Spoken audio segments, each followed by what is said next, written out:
We discuss characteristics of the visceral manifestation theory. The term visceral manifestation first appeared in the internal classic. The theory of visceral manifestation is an important component of Chinese medicine and is basic to the study of the physiological functions of each of the viscera, their pathological processes, and the interrelationship between the viscera. There are three major categories of the viscera: the zang, the fu, and the irregular organs. There are five zang organs: heart, lung, spleen, liver, kidney.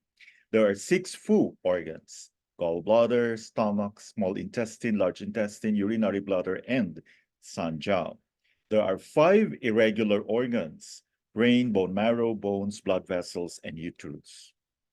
The Zhang viscera share two main functional characteristics. The first relates to mental activities. The various mental activities are attributed to the Zhang viscera. For example, the heart houses the mind, the lung houses the soul, the spleen houses intention, the liver houses the ethereal soul, and the kidney houses the will. The second is that the Zhang viscera house essence and qi. The Fu viscera share the functional characteristics of receiving, digesting, and transforming food and drink. The plain question states the five Zhang viscera house the essence and qi, but do not discharge it. Thus, they are full, but cannot be filled up. The six Fu viscera transform and digest matter, but do not store it. Thus, they are filled, yet are not full. This quote not only summarizes the physiological functions of the Zhang and Fu viscera, but also points out their fundamental differences. Visceral manifestation theory has its unique characteristics. To understand correctly and master its contents, the learners must pay adequate attention to the following. The first point is that in Chinese medicine, the Zhang and Fu viscera are not only morphologic units, but are also the important functional concepts and units, including many physiological functions and pathological changes. Take the Zhang organs, for example. Through their names, heart, lung, spleen, liver, kidney, are the same, though their names, heart, lung, spleen, liver, and kidney, are the same as those used in modern anatomy, in physiology and pathology, they are quite different.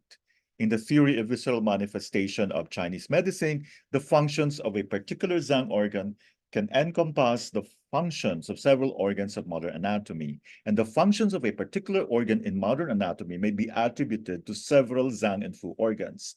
For example, the functions of the heart in Chinese medicine include not only those attributed to it in modern medicine, but also some of the functions attributed to the nervous system.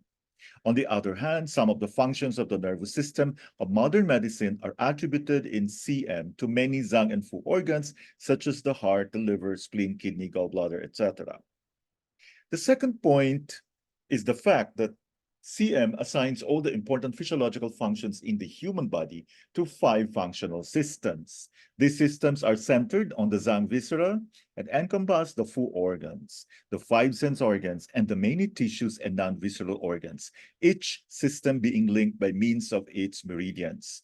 At the same time, there are relationships of generation and restraint between these five systems. In fact, these five systems, the heart system, the lung system, the spleen system, liver system, and kidney system, are aspects of the five elements acting in the human body. The third point is the fact that in discussing the physiological functions and pathological changes of the viscera, in general, the Zhang are described in much detail, and the Fu and irregular organs are described only briefly. Thank you for listening.